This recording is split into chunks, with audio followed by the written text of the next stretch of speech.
Well, hello everybody again. Welcome back to episode 5 of Freelance Medical Writing and Editing. I am your host, Phil Lindeman.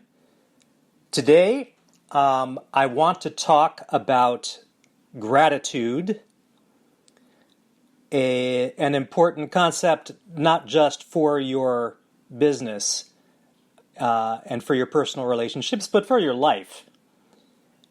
I want to talk about begging and why you should not do it.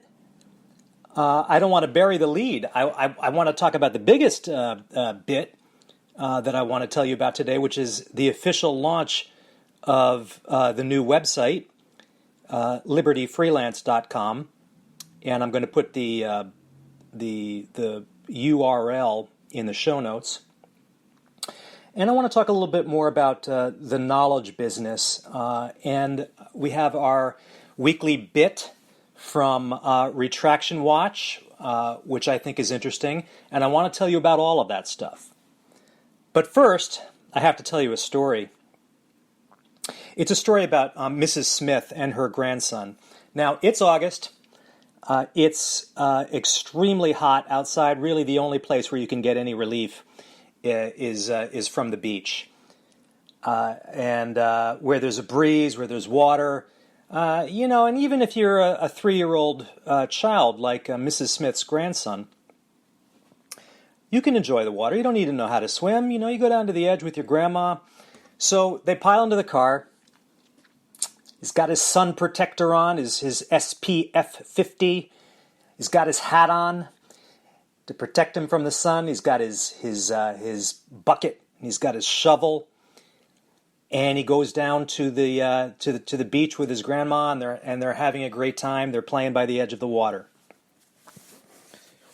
All of a sudden, without warning, a huge rogue wave starts looming offshore. And it grows, and it grows, and it grows, and this thing is 30 feet high, and it comes crashing down on top of Mrs. Smith and her grandson, who are playing by the edge of the water. And then it recedes, and only Mrs. Smith is standing there. Her grandson is nowhere to be seen. And what does she do? Mrs. Smith does what she has been accustomed to do her whole life. She turns her eyes heavenward, and she points at the sky, and she says, she has a conversation with God. By the way, no relation to Mr. Smith from last week, okay? But Mr. Smith had a conversation with God. You may remember, the guy who gets hit by a bus. Go back and listen to episode 4 if you want to hear that story. She points heavenward and she says, Lord, why my son? Why my grandson? Poor, innocent 3-year-old kid. He has done nothing to deserve this harsh judgment from you. If anybody should have been taken from this beach, it should have been me. How, Lord, can you call yourself a just God who would whisk away a 3-year-old innocent child like this? Meanwhile, while Mrs. Smith is talking, she's looking heavenward. What she doesn't notice is that another great, huge, rogue wave is building in the distance and approaching the beach. And as this this wave is arching over her head, and she's still looking heavenward, she doesn't see it. It comes crashing down on top of her. And as it recedes, what she sees standing next to her is her grandson. Pretty much just as he was left when the previous wave came over. And once again, Mrs. Smith raises her eyes to heaven, and she points a finger at the Lord, and she says, "He had a hat."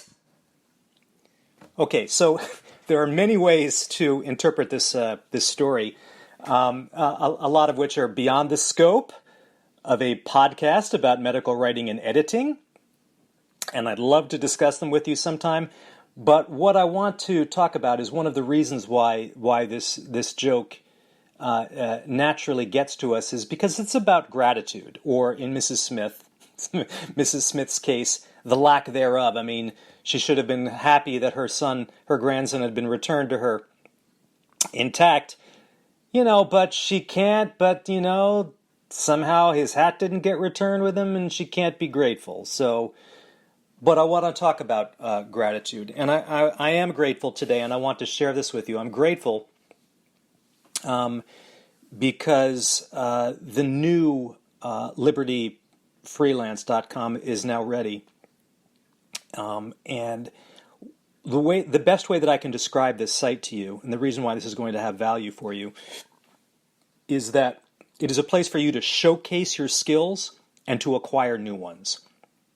I want to say that again. It's a place for you to acquire new skills and showcase the ones you've got. And it's $5 a month, folks. And you can cancel it at any time. There's no commitment. But the design is going to be such that it's going to retract. I'm getting to the retraction portion of the show. It's going to attract clients and recruiters. And why? Because I'm going to see to it that happens. I mean, that's my job as the webmaster, as it were. The true webmaster is a guy named Adrian from Canada, and he doesn't pay to advertise on this show. I at some point I will be advertising his services, and the reason is because I believe implicitly that a website is going to be a good thing for you to have if you do not already have one, for reasons that are going to become obvious. But I'm full of gratitude, not least to be alive and working in the time when I'm working right now. And I know that in the midst of the COVID outbreak, this is going to sound nonsensical and perhaps even delusional on my point. But folks, if you are a freelancer or if you are considering becoming a freelancer, this is the time to do it. The wave of the future is freelance work. I got an email. I'm not going to use any names, and I don't mean that any of these emails that I get as criticisms about people. I got an email from a colleague asking for advice, and this person said that they were looking for full-time. They weren't looking for freelance.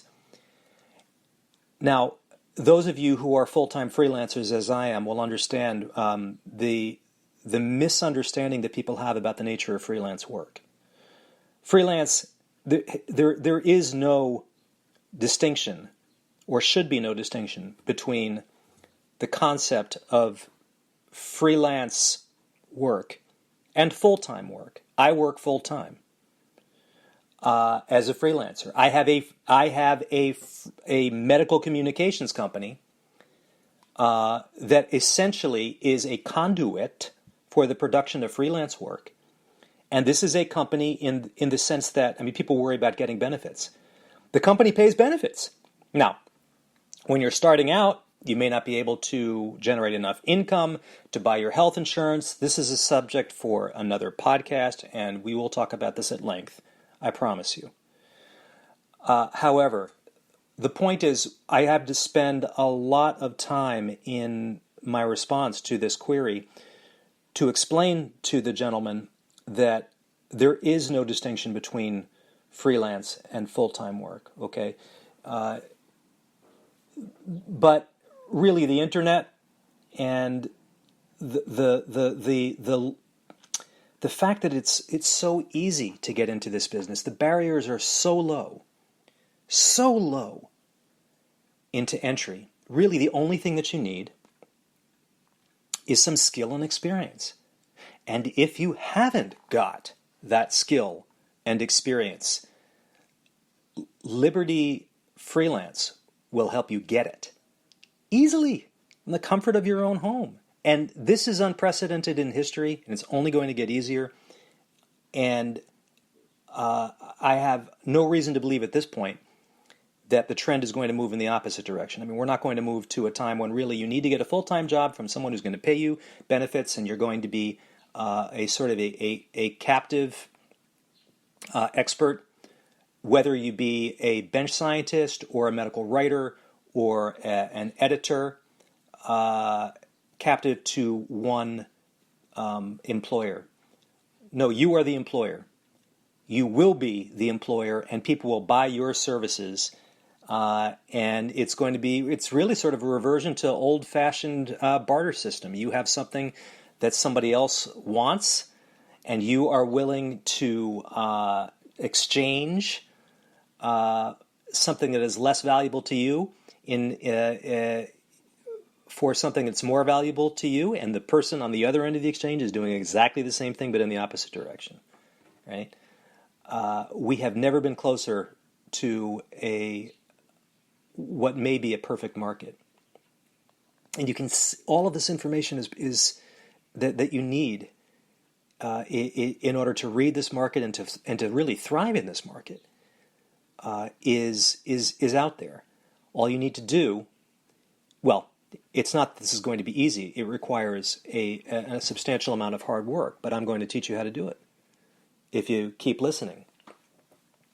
Anyway, there are a lot of things to be grateful for, and this is one of the things that I'm grateful for, is how easy this is and how excited I am to share this knowledge with you. So, libertyfreelance.com, it's up there. Information will be in the show notes. Now, I also said that I was going to talk about begging. I got another inquiry, and again, I'm not picking on this person. It's an important lesson, and I want to make sure that you all hear this from somebody who wanted to collaborate with me. And this person said that they were. I don't want to mischaracterize what they said. I'll paraphrase. That they were desperate to find work. And I wrote back to this person, and I answered their question, but I said, look, I can't help this. I have to tell you something. Whatever you do when you are engaged in this business, one thing that you should not do is beg. Never let anybody know that you're desperate. I'll give you an example. I should have started out by telling this story. When I was in medical school, I was in a cover band, and I was one of the front people. I sang and played harmonica. I wasn't very good. There was another front man who a colleague of mine who's now a reproductive endocrinologist, I believe in South Carolina, who has a beautiful baritone, better voice than I have, and.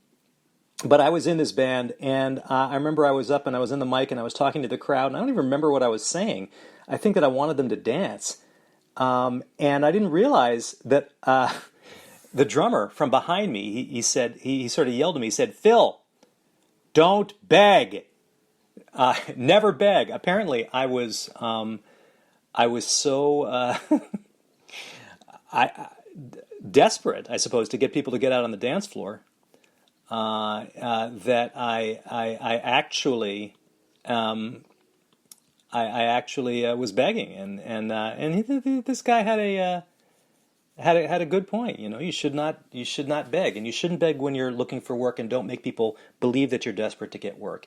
And there's a very important reason why. They will take advantage of you, right?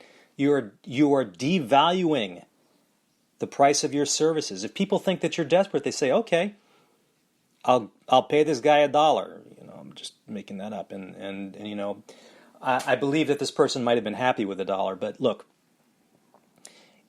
even if you haven't got the skills that command the top dollar, don't let on. Don't tell people that. Worst thing that you can do. Don't beg. Never beg. Put yourself out there with the confidence that you have the chops to deliver. And if you don't, fake it till you make it, right? There's a lot of crap out there that's being sold by very confident people. And we'll talk about how you develop what we call social proof. You know, the power of the testimonial. It cannot be undervalued. But until you have these things, I should tell you that the alternative is not begging. All right, I don't want to beat that one to death. Those of you who have been listening to me for a while may know that one of the things that I advocate for is this business of self-publishing. It's a little bit off topic from medical writing and editing, but the longer that you're in this business, I think the longer that I've gotten, the more well-developed is my sense of the ridiculous about the fact that there is such a thing as a publishing industry. I mean, I just got finished talking about how easy it was to be a freelance vendor of your knowledge and services in the internet age, and yet the same thing really goes for the dissemination of scientific and medical knowledge. It is trivially easy. There used to have to be a gatekeeper. You used to need to be a member of a medical or a scientific society, and you needed to be admitted to it, and you needed to stand up before it and give a paper. And then there was the publishing industry, and you needed to. There was a barrier that you needed to get over in order to get your stuff into print. And I won't even get into and I mean print literally. I won't even get into to peer review. That's a topic for several other podcasts. It's abundantly clear to me today that the medical and scientific publishing industry is a dinosaur, and it does not need to be there for so many reasons. And I think that I may have alluded to this last week, and if I didn't, I'm going to repeat it, that the COVID-19 pandemic has given us a gift in the form of the bump in prominence. I won't say the rise to prominence, but the bump in prominence of the concept of the preprint server, which is essentially a place where a paper can be posted without having to be first peer-reviewed and without having to pay, in some cases, thousands of dollars to get your stuff published. And some things are quoted. There's been a huge spike in citations of material that has been published only on preprint servers. Now, after a vetting process that sometimes occurs in the context of these preprint servers, articles are then submitted to journals, and they get, quote unquote, published in the legitimate press. My argument has been, and I will continue to make it for a while until someone proves me wrong, and I hope somebody will, and I mean that, is that self-publishing is the wave of the future. Cut out all of these middlemen, and cutting out all these middlemen will have another beneficial effect, which I'd like to share with you now. And this insight comes from a favorite website of mine, and I tend to touch on it on a weekly basis on this podcast, and that is Retraction Watch. Retraction Watch has been around now for 10 years, and they have gained some insight from taking a long, hard, cold-eyed look at the medical publishing industry and all its faults through the lens of retractions. And there is one item, recently they published sort of their 10 lessons that they've learned from 10 years of producing this blog. And I want to read to you number 9, because to me it's the most compelling. The number 9 lesson that the authors of Retraction Watch have learned is the following. Lawyers play a big role in many aspects of the process, i.e. they're talking about the retraction process, both seen and unseen. They go on. Retractions in science might seem to be the province solely of, well, scientists and perhaps publishers. But that's not the case. Many times, lawyers get involved in the process. Sometimes at the behest of an aggrieved author fighting the action, and sometimes to defend a journal against a potential suit. Okay, I need to describe what these two things they're talking about. There was an author at it doesn't matter what university, but he had published in Diabetes, which is the Journal of the American Diabetes Association. And he had been accused of fraud. And what he did was he sued the journal. Now, the journal has deep pockets, and that's how he could sue them. I'm getting a little bit of ahead myself, but if you are by your lonesome, particularly if you have a limited liability company, or if you have liability insurance, in any case, you don't have very deep pockets, and it's not worth any lawyer's time to come after you. All right, but I'm getting a little bit ahead of myself. Journals themselves get sued, and if there is fraud involved and aggrieved lawyers and aggrieved funding agencies, et cetera, there's potentially a lot of money to be made by a lawyer. Okay, I'm going to go on and continue reading. As Nature complained in 2014, talking about the journal Nature, the threat of legal action stemming from retractions has led to delays in the process and increased costs, quote, because those under investigation increasingly turn to lawyers to defend themselves and their reputations, and their employers and journals are more frequently having to respond accordingly, close quote. You see what's going on here? I mean, as long as people are suing other people, there's business for lawyers. All right, and I'll just read the last couple sentences of this piece, and I promise I'm not going to beat it to death. Meanwhile, some lawyers have found a comfortable niche in the area of scientific misconduct. This is true. One, John Thomas, great name, in 2019 won the largest whistleblower suit in academia with a $112.5 million judgment against Duke University. With such a payout, we're pretty sure we haven't seen the last of such cases. Well, as long as the system remains as it is, folks, we're going to continue to see such cases. The practice of law is expensive. Litigation is expensive. No lawyer. Listen, I'm not a lawyer, but I'm the son of a lawyer. May he rest in peace. No lawyer is going to take your case if the payout is not going to be substantial. It's a gamble. If the person you're suing has got nothing to give, it's not worth it. I'm telling you that the financial incentive is taken out of all of this when the process of producing science, and particularly publishing science, is democratized and atomized and whittled away at, such that these layers of money that lawyers can take advantage of have been peeled away. Right?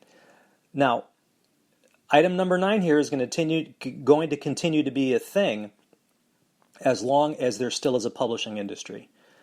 And to reiterate, my argument is that there is no need for the publishing industry right now. The medical and scientific publishing industry today is irrelevant. There is no need for it. You said, but what about peer review? Fine. Let people peer review it. I may have talked about, of course I'm going to blank on the name of the publishing house now, but there is well, there's a concept certainly that I can tell you about because I know the name of this, which is post-publication peer review, PPPR. And there are some journals whose this is their model, right? Put the stuff up there right now and then let people review it later. I'll tell you something. If an article really has little scientific merit or interest and it doesn't get peer reviewed, that tells you something, right? That in itself is information. And that's something that one needs to pay attention to. Now, the price of all of this, as I never get tired of telling you folks, is eternal vigilance, right? We are, it's an aspect of human nature that we are, in some sense, by default, intellectually lazy. That is, that we would prefer that some other trusted source tell us what the truth is, and then we don't need to vet it. It's never been optimal in the past. It certainly is not optimal now. It should not be the case anymore, right? Check. your sources. Self-publishing allows you to do this. The data can be put up there in notebook form. People can go through and manipulate it and mess around with it. There isn't any reason. If what you really care about is the dispassionate pursuit of truth, which I think everybody who is listening to this agrees with, then this kind of transparency is not only, I mean, it's certainly possible right now. I would say that it's become obligatory. And again, once again, doing this is going to drain much of the profit motive away from the process of litigation surrounding the scientific endeavor. Now, I'm oversimplifying. I mean, clearly there are some types of science that really that require substantial amounts of capital investment. You can't build a particle accelerator out of stuff in your basement, right? I appreciate that some kind of science really requires substantial amounts of input. Now, it doesn't necessarily have to come from governments. Again, I don't want to keep tipping my libertarian hand here, but I can't help myself. I note that this podcast is going out in the week in which SpaceX has completed a successful mission to the International Space Station and returned with two NASA astronauts. SpaceX, as you may all know, is a private company. It is the brainchild, the baby of Elon Musk, the much maligned entrepreneur Elon Musk.